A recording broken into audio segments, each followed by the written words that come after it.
right there, right? Where my hand is. Exactly. Okay. That's exactly the cutoff line. All right, so I'll see it in that monitor there. But that's a good looking T-shirt, and we're now live. It's really comfortable too. Oh, good. That's the most important thing. Right there, right? Where my hand is. I'm going to grab this link, and that's exactly the cutoff line. Okay, so I'll see it in that monitor there. But that's a good looking. Yeah, we sound good. Okay, I'm going to grab this link and tweet it at you. Okay. Welcome, everybody. Welcome to the internet. Yeah, welcome, everyone. It's Hebsy on Sports 274 coming up. Garth Iorg is going to join us. A lot of people think that interviewing an athlete can either be fantastic or like horrible. So in this format here, we're talking about an ex-athlete. There's a difference between talking to someone that's still playing the game and has to worry, about teammates and ownership and management. And, you got to be careful. And there's obviously people that don't care what management thinks. And those loose cannons are few and far between. But when you're playing the game, it's very different. Once you're finished with the game and you don't have those obligations or maybe worries anymore, you can speak freely. I think one of the reasons I did that is Garth Iorg was always kind of measured. He'd give you some good stuff, but you weren't going to get jaw-dropping stuff like you were going to get from George Bell. Right. You're going to get more down the middle. He rarely, if ever, said no to an interview. Would always give you something good, polite, honest, right? Not necessarily controversial. But once you're finished with the game, to go back and say, in that situation, this is the way I was feeling. I wish I could have said it. Or if I could have told you, what was going on at the time, it would have blown your mind. But I couldn't say something at the time, but I can say something now. It's kind of the way you want to extract stuff from former athletes. In a nice way, right? In a nice way. But at the same time, it's like, look, back then, George Bell was, pissing people off, kiss my purple butt and getting into fights. What was it like? That kind of a thing. Now, at the time, I'm sure I said to him, hey, Garth, what was it like, watching George Bell, kick Bruce Keeson? And I don't remember what he told me. He might have said, hey, listen, anything to win a game or something, non-controversial. But I'm wondering now, go back to that day. Jesus Christ, you're like, oh my God, Bell's just gone after, he's charging the mound. The fans are going wild. People are watching this on television going, geez, what was it like? What did you do? Do you remember? Who did you grab? Anyway. Fire in the belly. That was quite an epic moment there. So in your experience as a broadcaster, Garth was one of the good guys, one of the good guys to deal with? Garth and Rance, they were mirror images of each other. Right. That's funny. Yeah, it was they were go-to guys. Buck was always great. Ernie was always great. Willie Upshaw, had his days. Bell, you never knew what you were going to get. Mosby could be very standoffish, could be very, if there were other people around, he could be a little more dramatic. Do you know what I mean? Sure. I hear you. Barfield was pretty steady. Okay. Right. We're getting pretty good stuff with Barfield. The pitchers, man, Jimmy Key was good. Steve, who knew? Doyle Alexander, forget it. One word answers. And he just let her look at you like, you're not going to ask me another one, are you? You're just not going to. You're not going to get anything out of me. And you kind of go, don't even bother. Have you seen Dave Stieb lately? Saw him a few years ago. Okay, because he's got no mustache and he's an older dude. So he's an older dude. Well, you put on a couple of pounds as you get older. I no shame in that game. But it's difficult to recognize him. He doesn't look to me like Dave Stieb anymore. He really needs the mustache. Well, if you remember when he came back to the Jays, he had dyed his hair, right? And the mustache wasn't bushy like it used to be. And yeah, he did look a little bit, kind of. But a lot of people did. Buck did the same thing. Buck dyed his hair. And when he managed the Jays in 2000, it's like, whoa, that's it was just odd. And I know because as someone who colored their hair for many years. Okay, yeah. Because in the television business, one gray hair. I'll never forget Mike Anscombe saying to me, you don't want to have any gray hair. So when did you stop? You don't want to have any gray hair. When you left CHCH, you just let it go natural? When was the moment? Yeah, exactly what happened. It's exactly what happened. I got to tweet this thing, and then we're going to... do that. And then, let's do it. I need to say something witty on Twitter. So I'm going to... You got to hire a writer. We'll get Gear Joyce to do it. No, but wait. I wrote a book. I can't hire a writer. I can write. I know how to write. And writing I see. nowadays is as you know, you got to write a header that people are going to go, ooh.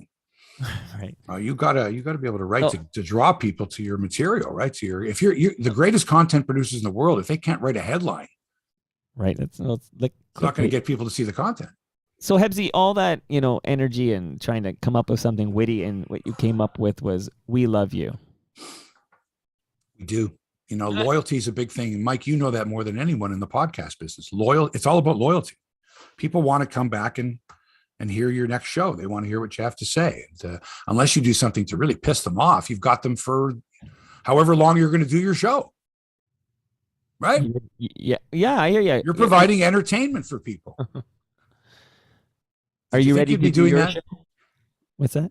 Did you think you would be doing that? Did you think there would be a time saying, one day I'll be producing my own material and people will want to listen to it and pay attention to it and come out and support me and be part of a community? That's what you're doing. You're building community.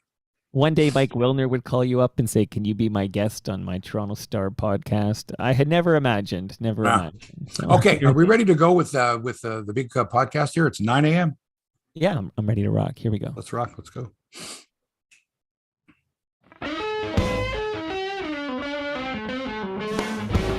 Live from Toronto, it's Hebsy on Sports, episode number 274. Hi there, sports fans. Mark Hebsher here in the Little Italy studio, wearing my new, wait a minute, there it is. Woo! Top shelf where they keep the peanut butter. Limited edition. Hebsy on Sports, a t-shirt. I'll tell you where you can get that a little bit later on. Joined as always by the inimitable Toronto Mike, who's running things from the mothership in Toronto. Today on the show, former Toronto Blue Jays infielder Garth Iorg will join us and talk some baseball. Mike's got the Garth Iorg. Is that the Garth Iorg jersey?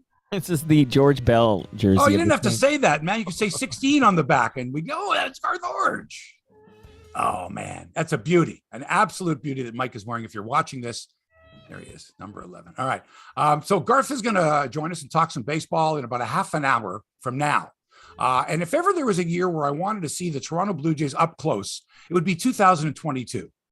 Like, 2 years ago, if you would have said, pick a year, I'd go 2022. That's going to be the year I want to go down there. Spring training and all that stuff. And spring training. Yeah, I don't know about that. I don't know. We'll get into some of that with Garth. I don't know. I'm frustrated by the lack of progress, but that's baseball. What are you going to do? And I already bet the Blue Jays to win the World Series at 9-1 odds. So I want to have a World Series. We'll talk about that. We'll talk about the Raptors. Lost a tough one last night. Did they ever lose? Do teams ever lose a game that's not a tough one? Has everyone ever gone? They lost last night, but it wasn't a tough one. It's always losses are always tough, right? And wins are always great. It was a great win. It was a great come from behind win. Or hung on to it, whatever the case is. Talk about that. Talk about Raptors. Talk about the Leafs. Talk about Rob Gronkowski, the newest Buffalo Bill. He said with a question mark at the end. And lots more. But first, let's say hello again to Toronto Mike, who is all over the airwaves these days. Mike, are you worried that you're being overexposed? Yes, I do. I am worried about that. Absolutely. So I'm going to try to be a little quiet. No, they're not getting sick. It's just that within the span of, a few weeks, you get, right. Major newspaper coverage, right? With photos and all that. Other people calling you to come on their podcast, there you go. Yeah, that was huge. Look at that, eh? Would that photo be any bigger? I know. It's like the time that I woke up at my and looked out the window of my apartment building in Yonge and Eglinton and saw my face on a billboard above Fran's restaurant promoting my radio show going, oh, geez. Like that was scary. Right. That was scary. Right. Anyway, listen. So I got the new T-shirt here. Here it is here. I got, for those of you watching here, we got these, Scott Allen got us these great T-shirts here. So top shelf where they keep the peanut butter. Okay, hold it up. Okay, yeah, you hold it up a little higher. Okay, Hebsy Sports, Hebsy on Sports. I see, that's clever. There's no but on, do the front again. Yeah, that? It's in for. Show me the front again, but lift it higher. Okay, where they keep the peanut butter. Nice. Top shelf where they keep the peanut butter. So anyway, here's the only way you can gain one of these shirts, limited edition shirts. Like after this run, we're not making them again. Drake can probably take that logo and do something with maybe not. But anyway, so here's the deal, folks. If you sign up at hebsy.online/Bodog, like hebsy.online is my new website, a soft launch. We haven't even had a launch. Not even a Have you I got ever nothing. tweeted this link like to your Twitter followers? Yeah. So Hebsy.online/Bodog. If you sign up at Bodog and you open an account for as little as $25 and you make a play, make a bet, Bodog will match your deposit all the way up to $200. Wow. You put in 100, they'll put in 100. There you go. You're gambling with house money. And it's good for me. Wets my whistle. Whatever amount you deposit, they're going to match. So all you got to do is make a play, get a free limited edition Hebsy On Sports t-shirt, top shelf for the Keep the Peanut Butter. It's worth it for the t-shirt. Like, forget for the t-shirt, matching man. the money you're going to make betting on sports. The t-shirt. And listen, you can bet on anything. You can bet on games going on, 1 game, 3-game parlays. You can bet like I did. You can bet the BlueJays at 9-1 to win the World Series. You can bet the Leafs to win the Cup or not. I bet Colorado at 4-1. Okay. I haven't made my choice yet as to who I'm going to bet for the NBA, but you can bet during the game if you wanted to on the result of a game. But anyway, here's the point. You help out the show. We're not hucking you and, please make a donation. We're not doing that to you. We're not throwing in long commercials and stuff like that. We're trying to keep the flow of the show going. And if you like sports and you want to make a bet or two, that's all you got to do. Hebsy.online/Bodog. Help us out. Get a free t-shirt. We'll send it to you. I've already sent out like this morning. Jeff and Andrew and Matthew, your t-shirts are on the way and they're beautiful, comfortable, not these cheap t-shirts for like a couple of bucks, that make you itchy. These are really nice and comfortable. So anyway, Hebsy.online/Bodog. Thank you very much. The Toronto Raptors back playing in front of packed houses. How long's it been since they played before like a full house? The Leafs the other night did so against Buffalo, and the Raptors last night, very excited, not quite. It was close, but they didn't have Fred VanVleet, and they didn't have OG Anunoby. He's out 2 more weeks with a finger injury, and VanVleet's got the sore knees, and Thaddeus Young was out with a knee injury. And, the Raptors aren't that deep to begin with. You can't be missing, those types of players and expect to beat the Detroit Pistons, coached by Dwane Casey, who just has the Raptors number. He just does. He never loses to the Raptors.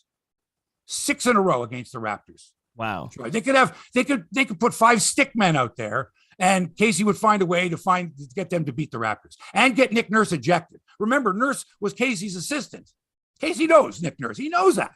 And they're playing shorthanded. So, and what are you going to do? But the big problem with the Raptors was, on the court was the lack of depth. I mean, you can't play Malachi Flynn that often and expect him to be that great. You just can't do it. You can't play Delano Banton that many minutes in key situations. These are still guys that are learning the game, and they're essentially backup players. They're not starters. But here's where the Raptors have the greatest depth in the broadcast booth. Without a doubt, ladies and gentlemen, Matt Devlin out with COVID. Jack Armstrong out with COVID. And now Paul Jones, who replaced Matt Devlin, who was out with COVID. Paul Jones out with COVID. So now you got to look at your bench. You got to go, who we got there? You got Megan McPeak, okay, who's already done NBA games before, WNBA games, G League games, knows the Raptors inside and out, upside and down. Slides in there to do play-by-play like she's been doing it for 400 years. Leo Routen's alongside, and boom, you got a game live with your announcers there, courtside.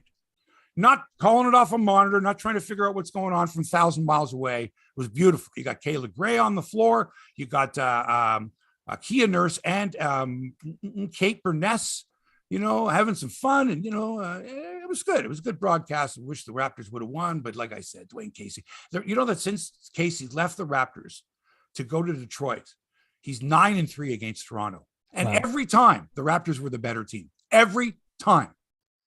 Last night, Detroit romped to a 16-point lead in the third quarter. And I'm saying to myself, I think the Raptors might come back into this. And, all Gary Trent Jr. has to do is get hot. But he didn't. 4 for 23. Let me say that again. 4 for 23. So I'm thinking, at what point do you stop shooting the ball? It's not your night. When you're 4 for 15? He was 3 for 15 from distance. I can't argue. I mean, the guy's been playing fantastic basketball. Everyone's going to have an off night. But again, Nick Nurse he can't go to Fred VanVleet on the bench. He can't go to OG Anunoby on the bench. He can't go to Thaddeus Young on the bench because they're not there because they're hurt. This is another thing, load management. Remember I was saying early in the year, Fred VanVleet led the league in minutes played. I said he's going to break down if this keeps up. Now his knees. Okay, even with the All-Star break, where I said to him, Freddie, don't enter the 3-point contest. Don't Don't make your knees worse. Like, go to Florida, man. Put ice packs on them for a week. You know what I mean? Because we need you if we're going to go places. I'm so selfish. Rookie Cade Cunningham. What a player this guy is for Detroit. Outplayed fellow Rookie of the Year candidate Scotty Barnes. Not by much. Scotty had 21 points, 10 rebounds. Cunningham finished with 22 and 12, 5 dimes and 2 swipes. He's a good player. There's some really good rookies out there. I don't think Scotty's going to win Rookie of the Year. So like I said, 6 consecutive wins by Detroit over Toronto, and the Raptors still in 7th place in the East at 34 and 28. The Nets lost again. They're 3 back of the Raptors in the 8th spot. Celtics won again, beating Memphis. So they're in 5th place. Cleveland's in 6th place. Going to be a battle. And look at Philly now with James Harden too. They're good. But it's good to see fans in the seats. Like, this is the way sports should be played. It's nice to get back to a sense of normalcy. Do you think they should drop the all the COVID restrictions at these arenas now? No, I mean, I think that it's the cheapest, easiest way to like prevent transmission of COVID is wearing a mask. I don't think they should drop it at all, but I'm sure they will any day now. I'm sure. Well, I'm saying the mandate. You could still go in with a mask. I mean, No, I know. I feel like what a minor inconvenience. And besides, I was at Raptors 905 this week for my first time seeing Raptors 905. Would you like that? Yeah, it was fun because what I noticed, the kids who are like 5 and 7, they don't really know the difference between Raptors 905 and Raptors 416. Right. And the tickets are reasonably priced too. Well, these tickets were free, so that's the best. That's reasonably priced. Yeah, but I guess what I'm noticing is that everyone's got popcorn going, or a hot dog, or a beer, or a pop, or whatever. Like, I'd say 80% of the game, your mask is down because you're eating and drinking. Right. That's always been the way with kids. If you're taking kids to any game, they got to be fed. The adults too. Yeah, for sure. Well, adults too. I mean, but the thing is, adults at least know enough to say, maybe I'll have a little something in the afternoon and then I won't be starving. Right. But again, yeah, you're going to grab a hot dog or a popcorn or whatever with the kids. So but the mask is never on your face. Yeah, but I mean, that's right. And so, but we were used to that. I mean, nobody ever said a word before, when you were, all you're doing is eating. You're not watching the game. Like, I can't eat and watch the game at the same time. That's a physical impossibility. But it's when you see the families walking to their seats for the first time, like let's say they arrive, early in the first quarter, because you don't need to be there for the tip. Like, Sure. Like, nobody's rushing. Well, we can't miss the opening tip. No. I like to be there for the tip. I know you do. You do. But I'm saying, especially in a city like Toronto where traffic is crazy, foot traffic and vehicular traffic, and bike traffic, that you can't always get there on time. So. But watching a family of 4, for example, with all their food, right? Because remember, they got there in time, but they all went to the concession stand first. That's a big lineup. Now they get in. It's 2-3 minutes into the first quarter, the first period, right? They're in the middle of a section. So the 4 of them with their heavy coats and everything like that. We haven't experienced this, Mike, in 2 years in Toronto, more. Right. A packed house and people. And so it was just funny to watch it. It's just funny. For sure. See that, what do they got there? Nachos and what is that? The brisket. Where did they get that? Excuse me. Where did you get that brisket? Where'd you get? Oh, it's at that. Behind the third baseline. I remember with the Jays, I saw. I'm trying to think what it was. It's like souvlaki or something like that. Wait, hey, where'd you get that? Oh, in behind. Go past Jamie and Joe, down the line there. There's a little place, and there are places like that. You just got to know the lay of the land where the good stuff is, right? Right. You got to know that. You got to know your arenas, and you got to ask people. I say, don't the hot dogs there. No, go down there. They got the Smokies down there, right? The good dogs. The good stuff. Anyway, so the Raptors are playing again tonight. I might even go and see if I can get a ticket tonight. I might go and just see if I can get a ticket tonight. You can get right down the street from me. Yeah, I could do that. It's like $30 to get in the building right now. $30. I'm not going to pay $30 to watch I might pay $30. What do you mean? Or I might watch at home. That's the price of a beer normally. Well, something, it might be even less because they're hosting the Orlando Magic tonight, which is it's a guaranteed win night, I think, for the Raptors. They lost guaranteed win for the Raptors tonight. I'm writing that your down. Money. Get Bodog. See what the odds are, and they're probably like, I don't know, minus 190 or something like that, maybe more. The Maple Leafs choked and gagged on the lowly Buffalo Sabres the other night at a packed Scotiabank Arena. I'm flying Air Canada on Monday, so I got them in my head, and that app is driving me crazy. But anyway, that's not the name of the arena anymore, and I don't deal with Scotiabank. So The vocal minority, Mike, has been screaming about Leafs goaltender. Bring back Felix Potvin. Where's Mike Palmetier? The name of every guy that ever wore a Maple Leaf uniform and played goal has been sent out there in the last, week or so with Jack Peter Ing and Peter Ing. I mean, go ahead. Just name every Leaf goaltender, every guy that ever played, Vesa Toskala, every guy that ever, Andrew Raycroft, that ever played goal for the Leafs and lasted however long. That's what people are doing nowadays. And I feel bad for Mrazek and for Campbell because, it happens. You're not having it's the same as when Mitch Marner couldn't score for 12 games. Well, Marner looks shaky out there. Marner can't do anything like that. But with a goalie, the direct result is goal by the other team. But when you give up 5 goals and your team only scores 1, I mean, how much are you going to blame Mrazek, right? Yeah, you wanted him to make the big save when it was 1-1 and maybe the Leafs would have scored. But no, your team scored 1 goal. I got news for you. It's not Mrazek's fault, okay? The Leafs have enough firepower that they should win that game 6-5. But you can't expect to win when you score 1 goal against Buffalo. That's the kind of night it was. So you got to look past that. I mean, I know they say, oh, yeah, play it 1 game at a time. But you can't have amateur psychologists going, I realized that Jack Campbell is suffering from a fear and anxiety of shut up. You don't know about Jack Campbell, okay? Guy could play the next 5 games and stone the opposition. Look what's going on in Florida. Their goalies can't stop a beach ball. And they're in first place. Happens. Take it easy. And don't look now. I don't want to get you worried. But Boston is just 4 points back of the Maple Leafs and looking to move into their playoff position. Boston is looking to take over Toronto's spot in 3rd place at the Atlantic. So while we're like, just a couple points Tampa's only 2 ahead of us. Florida's only 3. What? Boston? Oh, not them. Not them and their obnoxious play-by-play guy, Jack Edwards, who, I think Jay Onright does something on this guy every night. He's such a homer. He's such an over-the-top homer that you want to reach into your television and just punch him in the face. Oh, I can't believe they called a penalty on Marchand for that.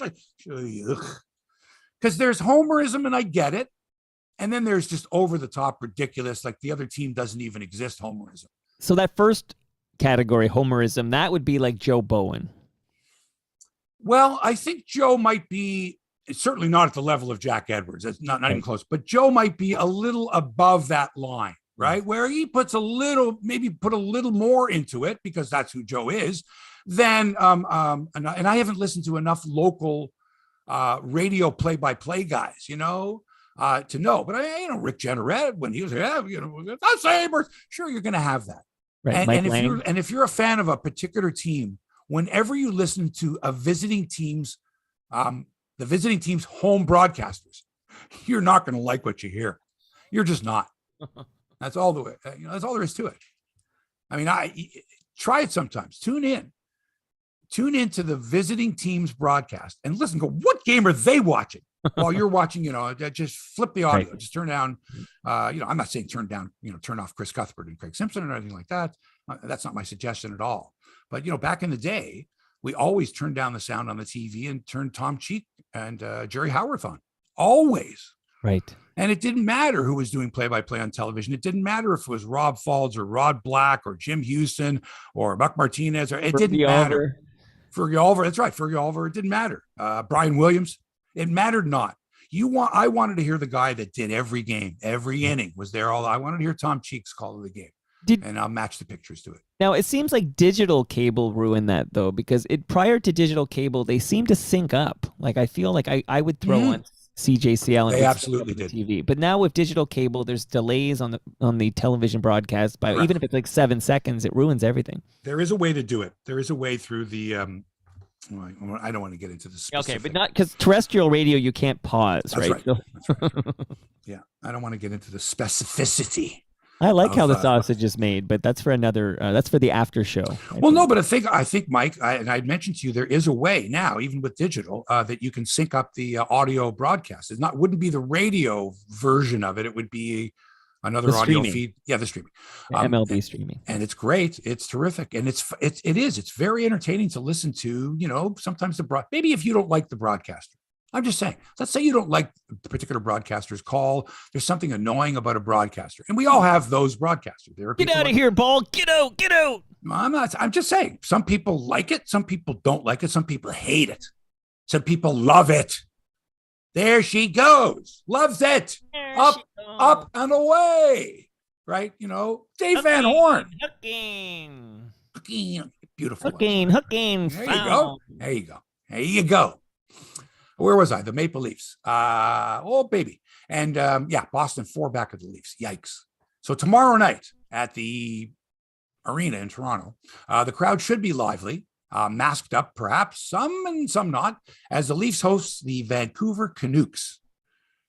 This woman who I told you, I don't know her name, this disembodied voice, you know what I'm talking about. There's that Leafs Canucks Saturday, 32 Thoughts with Elliot Friedman and Jeff Merrick Saturday, Sportsnet. Now, for all I know, this woman looks nothing like I'm envisioning. I don't even know what I think she looks. Doesn't matter. But when you hear a voice and you go, like, that's supposed to be an urban, sounding kind of, a bit of an attitude there. Gonna Leafs, Canucks, Saturday, Sportsnet. Okay. Anyway, Canucks are in a life and death battle of their own to make the postseason. They're 4 points behind Vegas for the final wild card spot. They have to jump 3 teams to get there. Not going to be easy. Gabby Boudreau, the coach. Woo. I knew him well. I used to play golf with Bruce Boudreau. We were members of the same golf club. Nice guy, right? Yeah, great guy. Great guy. Loquacious. I'd have a beer with that man. Several. And, when we were younger, we used to call him, we had nasty nickname for him when he played junior. Yeah. Oh. Well, he was Mr. Potato Head. We called him Mr. Potato Head. Could be worse. I'm saying this, he was a junior at the time. So he's like a year older than me, maybe. So I don't know. I was 14 or 15 or whatever. And he was, 17 and he looked like Mr. Potato Head. Gabby Boudreau. Very loquacious. Our friends at Bodog put up a list on their top 10 Canadian athletes. It's a list. It's like, let's pick 10 names. I saw this. Let's just see what kind of response we get. Because remember, lists are subjective. Your top 10 albums are not my top 10 albums. Your top 10 moments are not my top 10 moments. Your top 10 Canadian athletes are not my top 10 Canadian athletes. So this was Bodog's list. Mm-hmm. Terry Fox, who to me gets his own category. You can't. Correct. So anyway, but let's do a little controversy. Number 2, Wayne Gretzky. Number 3, Clara Hughes. 4, Mario Lemieux. 5, Steve Nash. 6, Haley Wickenheiser. 7, Sidney Crosby. 8, Mike Weir. 9, George St. Pierre. 10, Bret Hart. Well, naturally, and again, this is a subjective list. This is not an etched in stone list. This is someone's list of name me 10. Maybe someone said, name me 10 of them in 30 seconds. Go. Boom. Anyway, so I naturally disagreed, which I think was part of the exercise, but it was fun because I went, all right, who are my top 10? And how much time do I have to think about this? And what are the criteria? What are the criteria? So the criteria, as far as I'm concerned, should be specific. There should be some specificity. Mm-hmm. So number 1, and first and foremost, this person must be retired from elite competitive sport. Must be retired. You can't have an active person and put them in any Hall of Fame. Thereby, you can't say the greatest because their body of work isn't complete. But if someone like Christine Sinclair, for example, who is going to be in the Hall of Fame, it's obvious, is still playing at a high level, but I would say is on the downside of her career. Her accomplishments. She could be in this list because even though she's not retired competitively. Okay, but by the same reasoning, I'm just saying that Sidney Crosby could be on the list for the same reason because even if he retired today, his body of work stands for itself. But perhaps not. Perhaps his body of work doesn't stand in a top 10 that's subjective. With other athletes. But again, you're right, subjective. So that's number 1. Okay, must be retired. Number 2 is Hall of Fame. If you're in the Hall of Fame of the sport that you performed in, you have reached that pinnacle. Right, you're obviously part of one of the greatest athletes. You're in the Hall of Fame, like a Fergie Jenkins, like a Larry Walker. You're in the Hall of Fame. So after that, it's number of Olympic medals won or major championships won, depending on your sport, and or scoring records achieved are given the highest priority. And you had to have been a top level performer over a number of years. And this is difficult with Olympic athletes because it's only every 4 years. right? So, I mean, Donovan Bailey is in your thing. Had Donovan Bailey, won all of his Olympic gold medals over the course of 4 or 5 Olympics, wow, that's something. So multiple medals, these are things I would take into consideration. And then finally, you must be a Canadian citizen.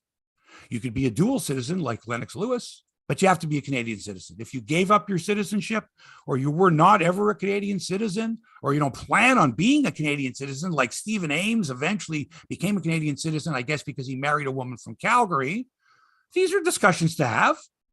Anyway, my list, for what it's worth: retired, Wayne Gretzky, Hall of Fame. Steve Nash, Hall of Fame. Larry Walker, Hall of Fame.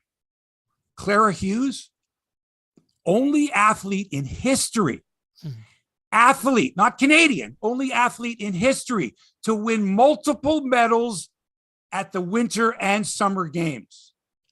Fucking incredible. Think about it. All right? Right. Think about it. Speed skating and cycling. Who could do that? Multiple medals. And she won a gold. So I'm not saying if it was 6 bronzes, it wouldn't be great, but she did win gold. Mm-hmm. That's number 4. Number 5 is Lionel Conacher. Oh, Hebsy, old guy, blah, blah. This dude played every sport and was fantastic. And the Athlete of the Year award given out by Canadian Press is to a male in Canada is the Lionel Conacher Award. That's pretty for the youngins. The youngins tuning in though, what era? Give us a little idea of when. Oh, he was born in 1900, so you're looking at the 20s, the 30s, into the 40s. National Hockey League. You were just a kid back then. Okay. Canadian Football League, track star, phenomenal. Lionel Conacher. Yeah. Number 6 is Christine Sinclair. Like I said, she's I could replace her. For example, I could replace her with Lennox Lewis if everyone has to be retired from elite competition, which I will do. But again, she's there for sure when the time comes, when she's eligible. When she's retired. 7 is Ferguson Jenkins, Baseball Hall of Fame. 8 is Gordie Howe. 9 is Donovan Bailey. And 10 is Cindy Klassen. Again, 6 Olympic medals. Come on. And you can add to your own. Look, the Lennox Lewis thing, look, this guy won a gold medal in Seoul. And it was completely overshadowed by the Ben Johnson scandal. Completely. And a lot of his beefs when it came to, the Canadian Olympic Committee and the amount of support he got from boxing. Look, he decided to fight for England where he was born. He moved to Kitchener when he was 12 years old. He won gold for Canada. Is he Canadian? Sure he is. Of course. What do you think, Mike? I think we have to remember the original purpose from our friends at Bodog was to get people engaged, right? If you do a clean 10, nobody's, oh, that's nice. I disagree with this and that, but it's, so the whole Terry Fox number 1, I almost feel like if you're a brand and you're putting out that list and you don't have Terry Fox number 1, it's like, it's not worth you're better to go on the other side. So I agree with you that, he deserves a category unto himself, sure. What he did. Yeah. And, well, he was not a competitive athlete. Right. He didn't run across Canada as a competitive athlete, competing again. So it's a different category. And of course, no one's ever going to dispute how. Of course, we all know he was. What he did. But the other one, of course, which is there to cause controversy and doesn't belong there, is Bret Hart. What about George St. Pierre? What? Well, that's a sport. That to me is like boxing, right? Wrestling is predetermined outcomes, right? So I'm sorry, they're not the same thing, right? George St. Pierre. Athletes. Yeah. Athletes. So all because, but to me, when your sport, quote unquote sport, has predetermined outcomes, you're more of an athletic actor, like The Rock or something. So you want to put them in a different category? Should we put George St. Pierre and why would Bret Hart he'd be Bret Hart in a different category? Oh no, George St. Pierre. What about Iron Mike Sharp? Well, what about Iron Mike Sharp? Put him with Bret Hart. Billy Watson. Come on. Just quickly. Category? Before, because we do have our guest standing by, but GSP does belong on your list if you think he's a top 10. I don't follow the sport enough. You and I are doing exactly what Bodog wanted us to do. We're arguing over it. We're discussing. Well, luckily, we're in bed with them already, so it's all good. It's all a great discussion. You may notice, folks, that Toronto Mike is smelling exceptionally good these days. And do you want to know why? Because he got a gift pack from NateMakesSoap.com, one of our sponsors. And by the way, today's guest is also going to receive a gift pack from NateMakesSoap.com. And here's why. Mike, you and your wife, Monica, and I'm sure the kids smell great because this isn't your average soap that you get at the store that dries out your skin. This smells is wonderful. Fragrance. Smells great. Mike is just, look at him. I'm just wearing my number 16 here, and it's never smelled better. So. There you go. There you go. Well done. Well, way to ingratiate yourself with the with the guest. So listen, go to NateMakesSoap.com. Use the code Hebsy20 for 20% off your first order and support the podcast. All right. And by the way, these T-shirts, top shelf for the Keep the Peanut Butter T-shirt that I got on here that you can win, was delivered to me via a GoodfootDelivery.com. Now, Goodfoot Delivery is a Toronto courier service that provides meaningful employment to the neurodiverse and developmentally disabled community. Yesterday, we had the T-shirts printed. They were ready to pick up from the printer in North York to the studio in Little Italy. We got in touch with GoodfootDelivery.com, placed our order online, chose the service type. They offer regular and expedited service. We chose expedited. We're able to track our order online. We could see when the courier picked the order up. We could see when they were on their way to the studio and at what time they would arrive. And they did on time. And we would choose from the various delivery options, including no contact delivery, which we declined because I wanted to get a picture of the first batch of T-shirts. So when David, the courier, dropped them off, I had him open up the package. We recorded it, got some video, got some some pictures of him holding up the T-shirts. It was very exciting. It's a great company when you want to order from a local business that does not offer delivery themselves. Like, maybe a local bookstore or a specialty food store.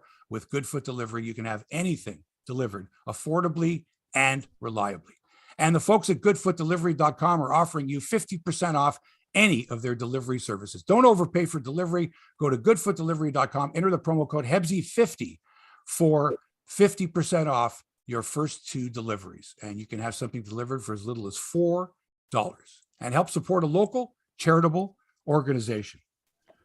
All right, joining us on the show now, I haven't spoken to him in 35 years. He looks exactly the same. Where are you, in Florida? Garth Iorg joins us. Hey, Garth. Hey, how you doing, Mark? Oh, I'm fantastic. Where are you, in Florida? Yeah, I'm in Florida. Yeah. No spring training this year. What's going on? To me, it doesn't matter anymore.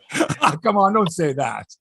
No, I watch baseball. I love it. I'm still a Blue Jay fan, obviously, but yeah, I don't know what's going on. It's frustrating. Yeah, no one does. And plus, when you were playing too, there were 3, 4, 5 work stoppages. It was like every year there was a threat that there was going to be a stoppage. I think free agent compensation was one of the things. Binding arbitration was another one. In fact, there was a strike one. There was like a 2-day strike one in '85. Wasn't there like a 2-day strike? Yeah, we're all getting ready to think, hey, what's going to happen? And then 2 days later, they called us back and let's get going. So that was great. That was a good one. Was it? Why? Why was it great? Well, because it had to be done, and it was only 2 days. And so it really wasn't interrupted. Nothing was really interrupted. So we were able to get back on the field and start playing. So you guys knew this was August 6th and 7th, 1985. The reason I remember this is, if I'm not mistaken, Tom Hankey had been called up by the Jays from Syracuse, didn't have a place to stay. You and Patty had your place in Mississauga. I think Patty was, I think she might have been pregnant with Cale at the time. Yeah, right? She was. Okay. So there's 3 little kids running around. She's pregnant with Cale, about to drop, and Hankey's sleeping on the couch. Is that about right? That's right. Yeah. Yeah, that was a funny year because we went into that year and we couldn't find a place to stay. And so we ended up staying. We usually stayed, in the Palace Pier or someplace along the lakeshore, but we finally found a place at the last minute. So, worked out well. Then when Tom got called up, he needed a place to stay. And I said, well, come on, big boy. So it was great. Great. Talk to him often. Oh, man. And he's so great. I saw him a few years ago when he was inducted actually into the Canadian Baseball Hall of Fame. But so these relationships you developed, like how many of these guys that you spent time with, because you spent your whole year with the Jays and mostly in the Jays organization. I know you were drafted out of the Yankees. How many of them do you still stay in touch with? I stay in touch with, actually, I see Buck Martinez all the time, play golf with him, go out to dinner. He's over here all the time at our house. And then I stay in touch with Tom, and there's a few others that I'm pretty good. I stay in touch with, quite a bit. Willie Upshaw's one, so, but really, you kind of go your own way when you're done. Yeah. Those are probably the guys I stay in touch with the most. So we had one of our listeners cracked when they found out that you were going to be on the show. One of my listeners cracked something to the effect of, "Will Rance Mullinax be replacing him halfway through the interview?" Yeah, probably in the last minute. So let's explain this relationship. All right. Both you and Rance Mullinax were utility infielders, backup shortstop, second, third short. And you had an opportunity when Bobby Cox came in 1982 to the Blue Jays to actually hold down a position and know pretty much when you were going to be playing. Is that how it came about? Yeah, it was kind of funny because neither one of us played third base in spring training that year. We were always playing third and short. Who played third in spring training? Was that Aurelio Rodriguez? We had Aurelio Rodriguez, and they were, Aurelio was there, and who was a phenomenal guy. And so it was like, I think it was maybe the second to last day of spring training, Bobby Cox calls me in and says, "Hey, you and Rance are gonna platoon at third."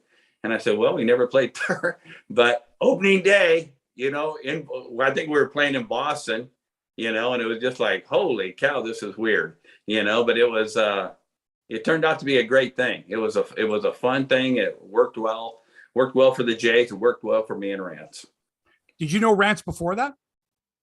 I knew who he was. He was, I think he was the number one pick by the Angels, and then, but got to the big leagues with Kansas City. So he played against them, but he never really played much because of Kansas City's great team. And then when we got him, it turned out to be a great, just a great pickup for the Blue Jays.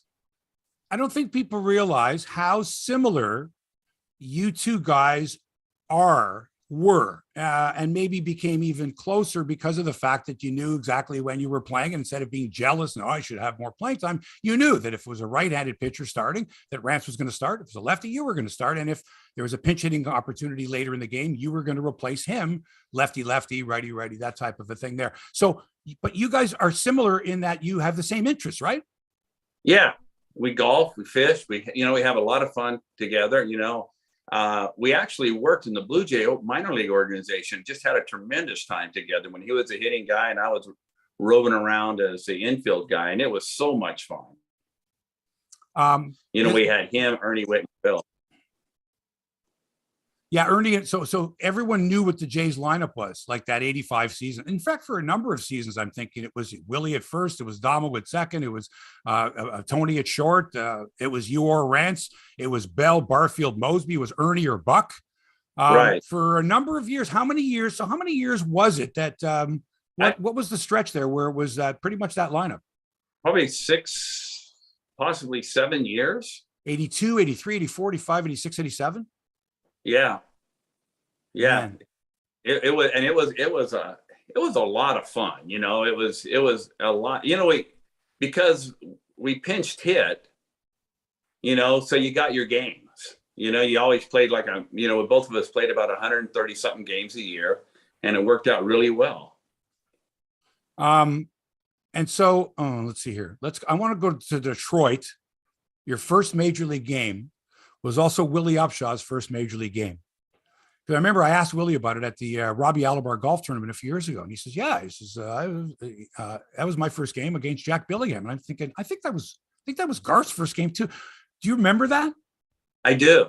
What happened that day? What happened? Well, I don't know the score. I know I got a hit, and that's all I really cared about. Yeah. Lost. You guys got beat by Jack Billingham. You lost, I think, 8-4.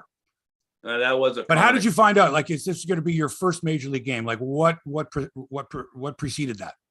Well, the manager was Roy Hartsfield, and Roy said, "Hey, you're in there tomorrow," and that was basically it. The first day we had Fidrich pitching against Lemanchek and Jason Thompson. Detroit had a marvelous team, and Jason Thompson hits one over the, out of the stadium. Of Tiger Stadium. Yeah. And Fidrich is talking to the ball, and I'm like, this is my first time in the big leagues. I'm looking at these guys and go, and then I go up my first at bat, and I'll never forget this. I looked at how far it was to hit a ball out of that stadium in right field, and I was thinking to myself, maybe you don't belong here. It's like one of those aha moments, like, And it took me a while to get over that hump, because those guys, the Tigers at that time, were really good. They had some powerful players. Yeah, Jason Thompson, Steve Kemp, Lance Parrish. Yeah, that was some pretty good. Trammell, Whitaker had just come up, right? Right. Whew, that was some squad. And so on that, and by the way, on that first day, the first ball ever hit to you as a major leaguer, second baseman, first ball ever hit to you. What happened? I probably caught it. No, come on. I was there. Rusty Staub. Runner at first. I don't remember. Jesus, Garth, I know more about your career than you do, for gosh sakes. Yeah. It was your first game in the majors. Yeah. It was a 4-6-3 double play. It was a tailor-made 4-6-3 double play ball with Rusty Staub running at first, and so you got him by a couple of steps. I did not know that. Well, there you go. Okay, now you know. Did you also know that you have, according to many, the strangest, weirdest, and according to Rance Molinick, most unique batting stance of anyone they had ever seen? Probably. Yeah, I knew that. It was weird because it was I don't know how I got to that point. Oh, come on. You must have experimented with all kinds of stances, right? I was struggling in the minor leagues, and I'm watching a game. There was a day game, and we're all sitting in a hotel watching this day game. It happened to be the California Angels were playing. I'm looking, and I'm seeing Rod Carew hit. And I go, you know what? I'm going to try that. I'm going to try that tonight. And I went out and tried it. And of course it was, it was really weird because I went out and I got a couple of hits and I just kind of stayed with it and felt good. And I really didn't look at myself. I thought I looked like Rod Carew from the right side. Well, you didn't. No, I didn't. But it was like, it was okay. It worked out all right. I just remember one time, I think it was in spring or whatever, where everything's so relaxed in the springtime, right? And I just remember one of my photographers said, I said, get a shot of Garth's batting stance, but I want you to start on the ground. I want you to start like with his toe, and then slowly, tilt up the body to get that stance there. And I remember it was about maybe a 5 or 6 second shot. And it was like, this is the weirdest thing. And you were like, you're on your tippy toe and you're leaned back and just, it was it was interesting. But anyway, like you said, you lasted in the major leagues all that time. Yeah, it worked out. Yeah, it worked out okay. I have to ask you about this. Your last game in the major leagues, you were still a young man. You were 32 years old. Right. And your last game in the major leagues was the last out of the 1987 season that was like probably wiped from the memory of many Blue Jay fans, but need to bring it up because that was such a good team. Such a good team. And it's unfortunate that the last 7 games of the season and your final out defined that season for a lot of fans. Right. It was, we just could not stop it. No matter, everybody just went into the tank, and then it was like, I think it was Bill Madlock rolled Tony. Oh yeah. Illegal slide. Get back at somebody. And then he got hurt. And so we lost Tony, we lost Ernie. And it was just like those 2 big gaps, just incredibly hurt us. And we just couldn't get George, who won the MVP, just kind of went into a little bit of funk. Nobody was swinging the bat very good. And it was just like one of those times, like in the middle of the season, nobody would have noticed. But at the end of the season, it was really horrific. Jimmy Williams was our manager, and he was panicked more than anybody.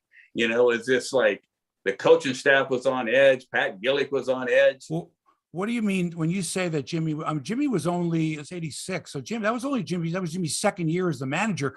When you say he was panicked, are you suggesting that, for example, if Bobby Cox was managing that team, would there have been that level of panic? I don't think so. I remember in 85, we went in to Boston and we had a chance to end the season. And we went into Boston. I want to say we lost either maybe 3 or 4 in a row in Boston before we came back to Toronto. And I remember the last day we lost and everybody's in the clubhouse and everybody was really down. Down. And Bobby Cox came in and turned on the music and smiling and laughing, said, let's go, and you could see this cloud, just dissipate. in our clubhouse. We went back and, we ended up winning our division. So it's just like, it's just the opposite with Jimmy. It was just a very, very tough time.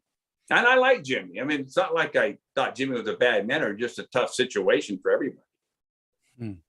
I guess a tough situation for George Bell after the fact too, because he ended up winning the MVP. And I remember too, because I was in the Dominican Republic in '87, right where George had been named. I guess it was in November, and he had been named the MVP, and the whole island was just, going crazy. It was phenomenal that George Bell was the first ever Dominican to win the MVP. And I still remember, and I remember talking to Fred McGriff about it, going, man, there's just something.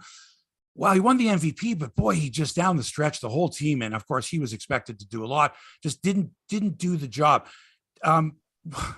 George was a catalyst on that team, Garth. What was it like on a daily basis with a guy like that, who was capable of carrying the team, but also capable of causing a lot of unrest? Well, he didn't cause any unrest. He was loved. George was loved by everybody. He was fun. He came to the ballpark every day. He played hard. I looked at him as we really didn't have, like a lot of teams have a leader. That was a team that didn't need a leader, but we had a lot of guys who just went out and played hard. We didn't need somebody to rally us or do anything. But, we also had Jesse, and we had Lloyd, and we had Tony. We had a lot of firepower, Damo, Willie, and so that was an easy team to hit on, because there were so many things happening, so many throughout the course of the season. I mean, pitchers would come in to play the Blue Jays, and it was like, I don't want to pitch against these guys, and it was just that's the way it was, and then all of a sudden, like I said, we get to the end of the season, and for some reason, Milwaukee always had our number. And I talked to Robin Young about that. And he said, man, we knew what you were throwing. We knew what you guys were doing all the time. And they just had our number, and we just couldn't get around Milwaukee. And it was like Milwaukee and Detroit were coming down to it. And of course, Detroit had that great staff with a great team. But, it was a very frustrating time. People forget that there was no division series or wild card then. You had to win your division, and that American League East, forget about just Boston and New York. So you already mentioned it, Milwaukee, Detroit. That was really tough. I mean, to get to the hump, I think the American League East had like 6 different winners in 6 consecutive years. Yes. That's how good that division was. Yeah, no, it was tough. And, Cleveland didn't have any pitching, but they had a great offense. So you couldn't sleep on Cleveland. Because they could come out and score 5-6 runs. You just hope you outscored them, so it was a very, very competitive division, and man, it was tough to get around. And like you said, it seemed like every year there was a different winner. Yeah. Hey, Garth, my man here, Toronto Mike, who's wearing his Garth Iorg / George Bell vintage 85 Blue Jays road jersey, has some questions for you. Go ahead. Pleasure to meet you, Garth. Big fan. In the schoolyard, I'm of an age where we were imitating your batting stance. That we all did the Garth Iorg. I hope we all were mimicking you. Great, that's awesome. I love that. Most unique stance on the Blue Jays. Just interesting fun fact about you. I wonder if you're aware of this, but you're the answer to one of my favorite Blue Jays trivia questions. Are you ready? Yes, I'm ready. All right. Of all the Toronto Blue Jays who only played for one Major League Baseball team, who had the longest career? Oh, gosh. It couldn't Who have only been. played for one Major League team. Right, that's key. So the only Major League Baseball team that this... Any team, not just the Blue Jays. No, so this the answer to this trivia question, only played for the Blue Jays. So of all the Major League Baseball players who only played for the Blue Jays, never played for any other Major League Baseball team, who had the longest Major League Baseball career? Everybody went on and played somewhere else. Yeah, see, you never played for any other Major League team, Garth, so you've got to be the answer. Who else on the Blue Jays only played for the Blue Jays for their whole career more than you? Garth, it's you, buddy. It's you. You're the man. You're the one. And when you retired, you led you had more pinch hits than anybody else in Blue Jay history. Most of them when you pinch hit for Lance Molnix in the seventh or whatever. A lot of fun. Oh God. Hey, Garth, I want to go back to that 87 thing. Why did you retire after the 87 season? You had lots of baseball left in you, I think. I went through a kind of a weird situation in 87. I hurt my neck about in the middle of the season. I just could not get right. And so I had a terrible year, and it was a frustrating year, and I didn't really retire. I just wasn't given the opportunity to go on. I had a couple of minor league deals that I should have probably, in hindsight, should have taken, but pride would not let me go to a minor league camp. But I probably should have done that. But as it worked out, it ended, and I was grateful for it, and everything worked out fine in my life. You say you had a regret there. Interesting, because when you first came up with the Jays, you didn't last long in 78. You went to Syracuse, and then I think you spent the whole season at Syracuse in 79. And on those teams in Syracuse at the time, there were guys who had been in the majors and were back down in AAA. Did you see that at the time and say, maybe, I don't ever want to be this guy, 29 or 30 years old, having to go back to AAA? Right.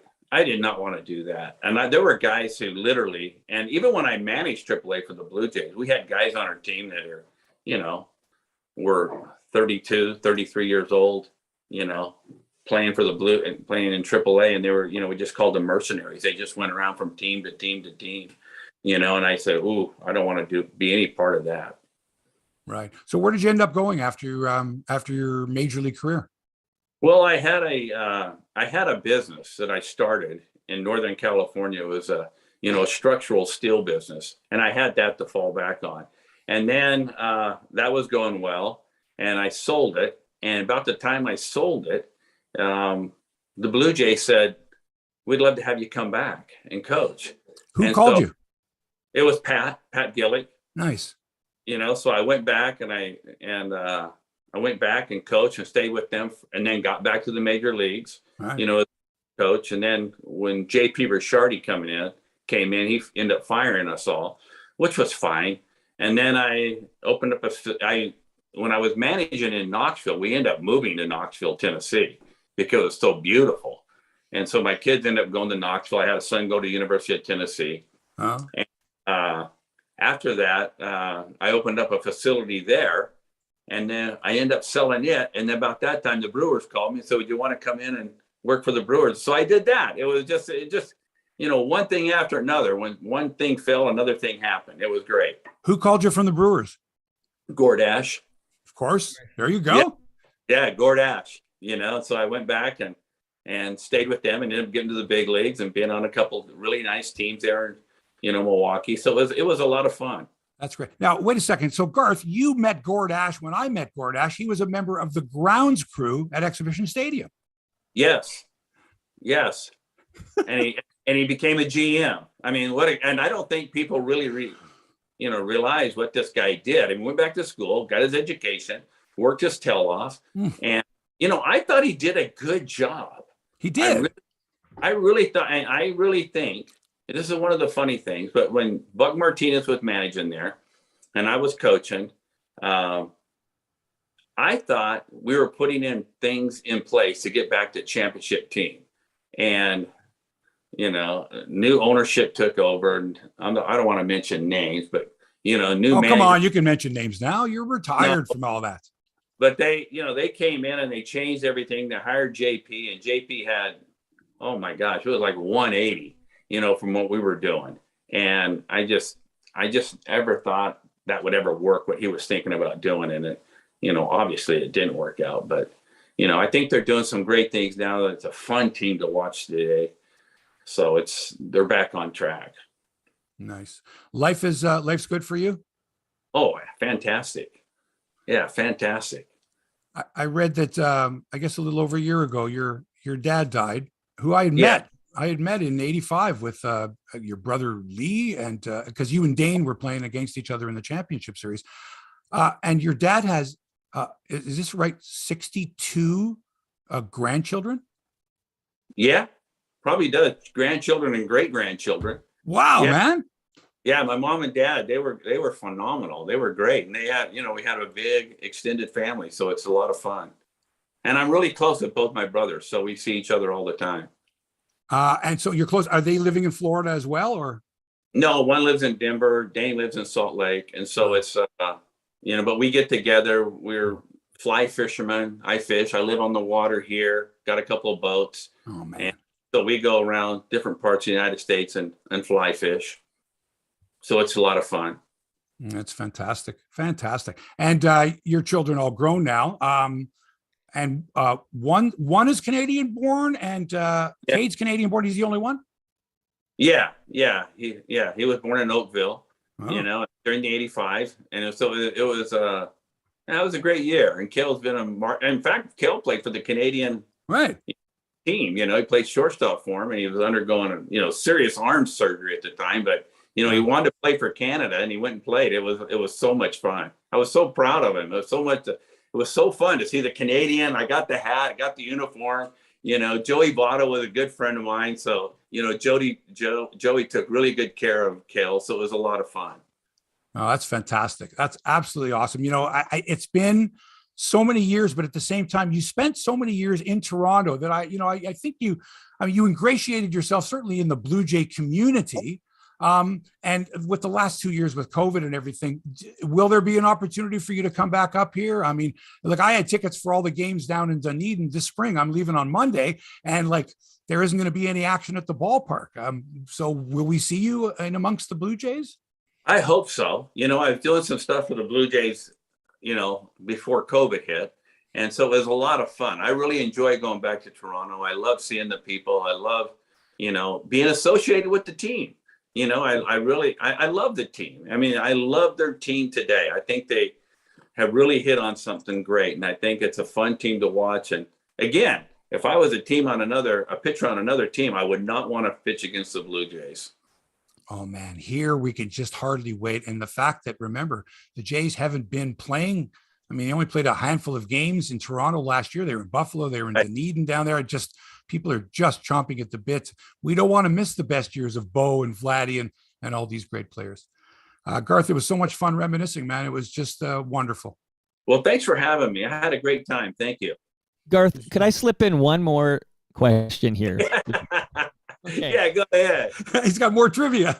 Well, I lived and died, of course. We called it the Drive of 85. But I have a question, a memory I have from 1985. I have a memory of your mother being interviewed on television when the ALCS was happening between our Toronto Blue Jays and your brother's Kansas City Royals. And I have a memory of your mom saying she was cheering for the Royals. And I remember thinking, poor Garth. No, she wanted us to win. So she was okay, because this is how memories work. They're a copy of a copy. But I remember she was picking one of her sons over the other, and I had her picking Dwane Iorg over Garth. No, Dane had already won a World Series with St. Louis, and so she wanted me to have the same opportunity. So she wanted me to, she was rooting for us both individually, but the team, she wanted the Blue Jays to win. I'm so glad you clarified that, because now I can correct my memory all these years later. Thank you. Throwing darts at my mom. You could have asked me that, Mike. I could have told you, because for sure, Mrs. Iorg, I mean, she had already witnessed a World Series with one son. Why wouldn't she want the other son to win a World Series? Exactly. I misheard. Thank you for correcting me. That's a much better story than the one I thought. Yeah. Yeah, my brother, when I come around, he'll wear that Kansas City ring, so it's I cut your finger off. And the other thing too, Garth, is people maybe not realize, but Dane's like 4 years older than you. You guys never played together. He was your brother Lee is the next oldest, and then Dane after that. Right. And Dane was always like my idol. He was a guy that I wanted to be like. He was so great in high school, so great in college, and it's like that's who I wanted to be like. And I think I really got my love from baseball from my dad, obviously. But then my two brothers were just like, I don't know how many wiffle ball games we played in our backyard and how many fights we got in, but it was a love-hate relationship growing up. But I really idolized both those guys. Fantastic. Garth, I'm so glad that you're doing well. It was great to have you on.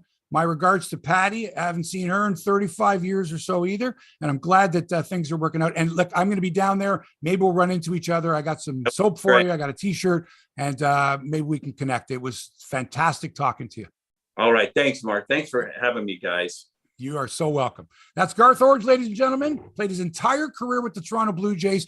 Nobody in Blue Jay history played more games as a Blue Jay as their only team than Garth Iorg. Dude, that was great. Such a guy. He's just exactly the same. He's exactly the same as I remember, and not changed at all. It's a good, always with a good clip. Always had, but I found it very interesting because I remember at the time, nobody would say it, but Jimmy Williams made those guys nervous. Yeah, that was he made them reveal. nervous, and Bobby Cox was the opposite. Just Right. when you thought Bobby Cox was going to blow a gasket, have a shit fit, he'd go, "Come on, let's all go for a beer." Like he was fantastic at disarming people. And, I hadn't thought about it. I'm so glad that Garth mentioned it too. Yeah. That team choked. And the reason they choked, one of the reasons was their manager choked. He could not handle.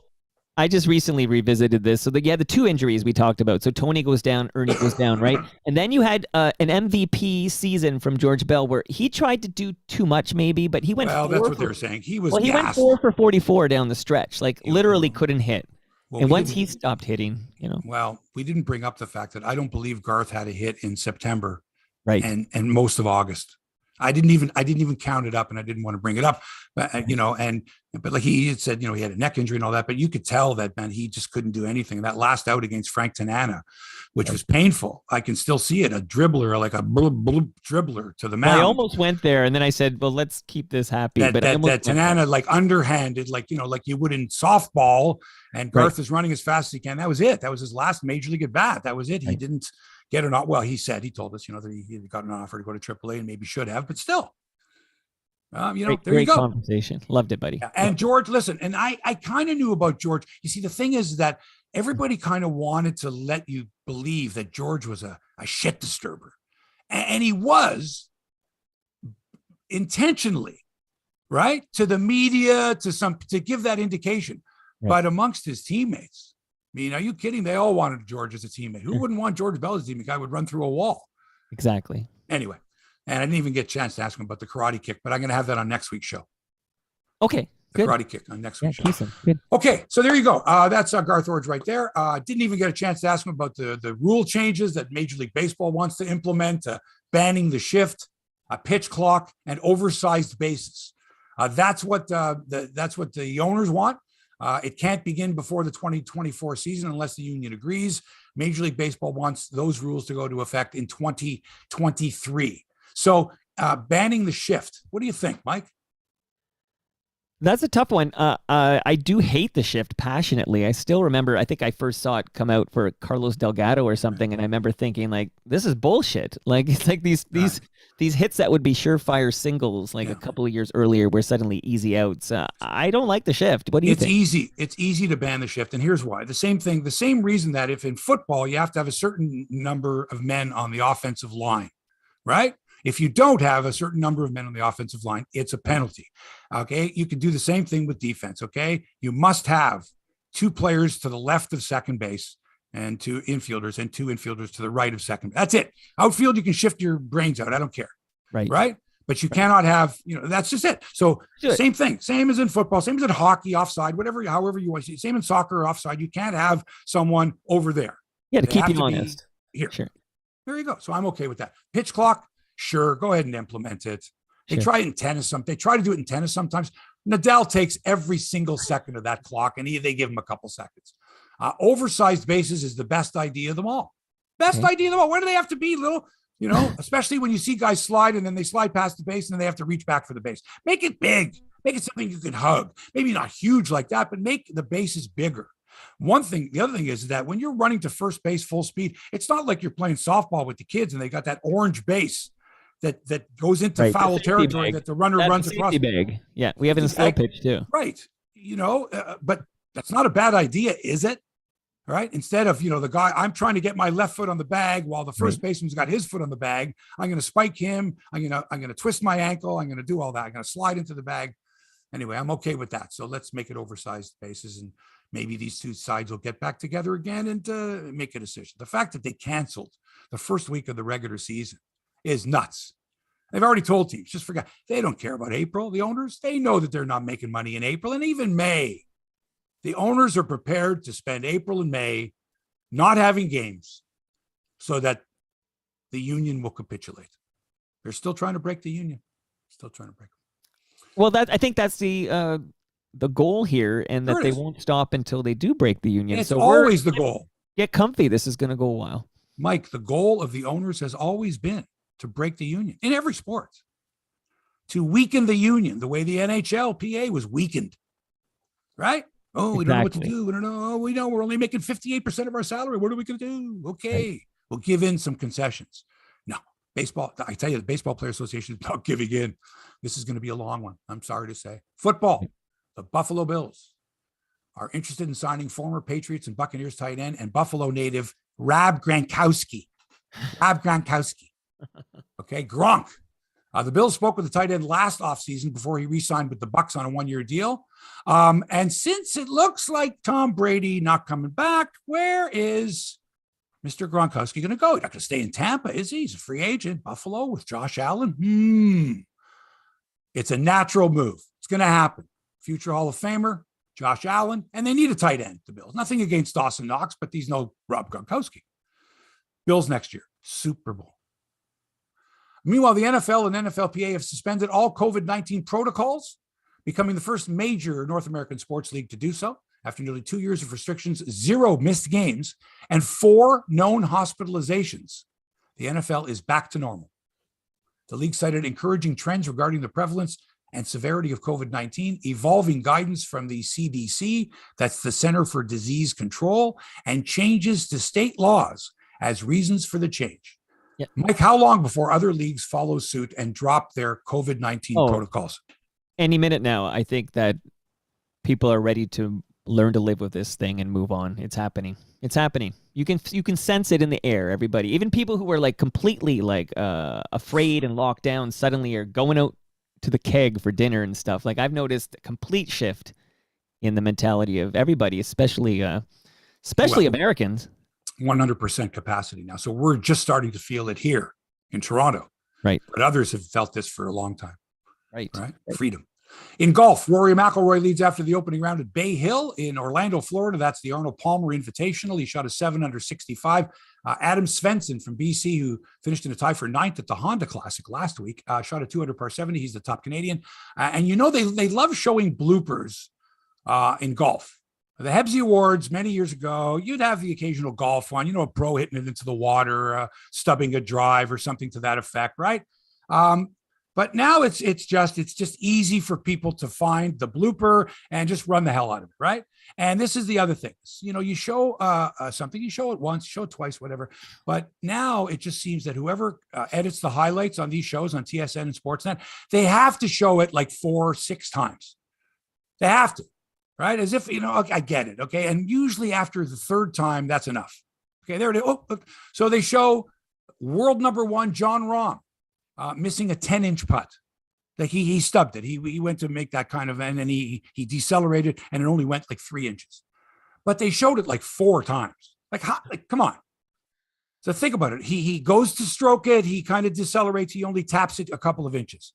And you show that 4 times? No. A big splash, a fall, that's different.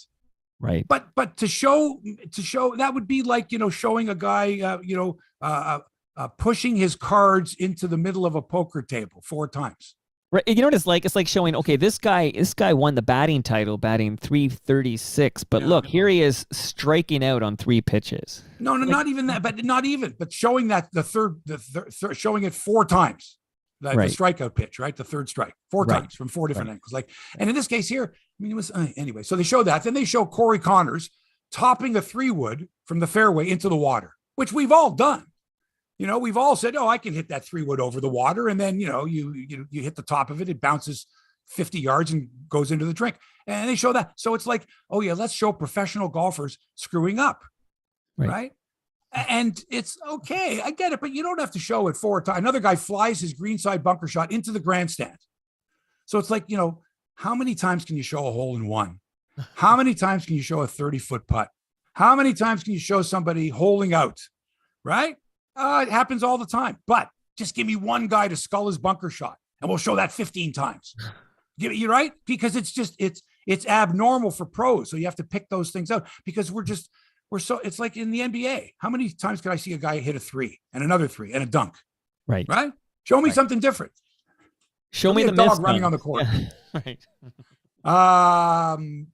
A 4 under par 68 in the second round has Brooke Henderson, one shot off the lead at the HSBC Women's World Championships in Singapore. JY Ko is your leader at 5 under. Don't forget, Brooke Henderson is the greatest Canadian female golfer of all time, having won 10 LPGA tournaments, and she's 24 years old. But she doesn't qualify for our list because she's still playing. Because by the time she finishes her career, she could be the greatest athlete in Canadian history. She could have 50 freaking majors. Okay. Would that make her Canada's greatest athlete? We'll have to have that conversation when she retires, which in golf, it's going to be a long time. 26 years from now, she'll be 50. 26 years from now, I'll be not hosting the show. I'll be lucky to make it to next week. That's it. Episode 274 of Hebsy on Sports is in the books. Thanks to Toronto Mike for production and inspiration. Hit him up at Toronto Mike. And thanks to executive producer Scott Allen. Thanks to our sponsors, NateMakesSoap.com, GoodFootDelivery.com. If you use the promo code Hebsy20, you'll get 20% off with Nate. NateMakesSoap.com. If you use Hebsy50 as the promo code, you get 50% off from GoodFootDelivery.com. Such a deal. Special thanks to our guest, Garth Iorg, for joining us from Florida. Awesome stuff, man. Great memories. And of course, thanks for allowing us into your headspace. We do appreciate it. Back with another episode next week when we delve into spring training and a look back at some of the great Blue Jay moments of all time and some of the moments from 2021 that made us Blue Jay fans, made us angry, made us want to see this team play as soon as possible. That's next week. Until then, so long for now.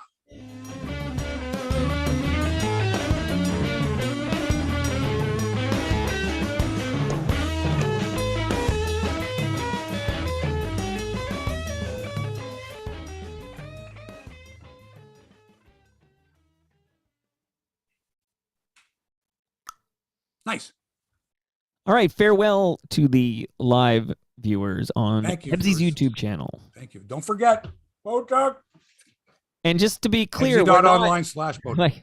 We should tell the live viewers that we won't be here next week. I don't know if we were clear, but so how many weeks in a row are we not live? What are you talking about? What do you mean? Well, there's no live stream next week. There isn't? What day? When are you in Florida? I'll be sending it out at 9:00 Friday morning. Well, that's not a live You're right. stream. It's not the live stream. There's no 9:00 to watch us live. You can't. No. There's 9:00. Yeah. There's 9:00 to watch the show. That's not the same as a live stream. Hebsy, do you know what a live stream is? No, there's no interaction. That's right. You will see a show on YouTube. Oh, yeah. You'll see a show, but you can watch it whenever you want. But being here at 9 to see this live will not happen next week. Correct. Even though you can tune in at 9 and see the show. Which is... It won't be a live stream. Correct. Won't be a live stream. So that's correct. How many weeks are we not live? 2. I'm producing 2 shows this afternoon where it's going to include clips of you and me and whatever conversations we had about this week. Next week is baseball and spring training and Jay's stuff from last year and ranting about George Springer and screwing up and blah, blah. And then the following week would be sports media. Cool. A lot of our sports media clips, because a little over a year ago was when everybody was getting fired. Jay and Dan broke up and Sid and Tim broke up and Brett Wallace and Natasha got fired and Landsberg was around that time. And just there was all that stuff going on last year that we really kind of got to go over because the year in sports media was crazy. So we'll do that. So peace and love, everybody. We're live in 3 weeks, but there's other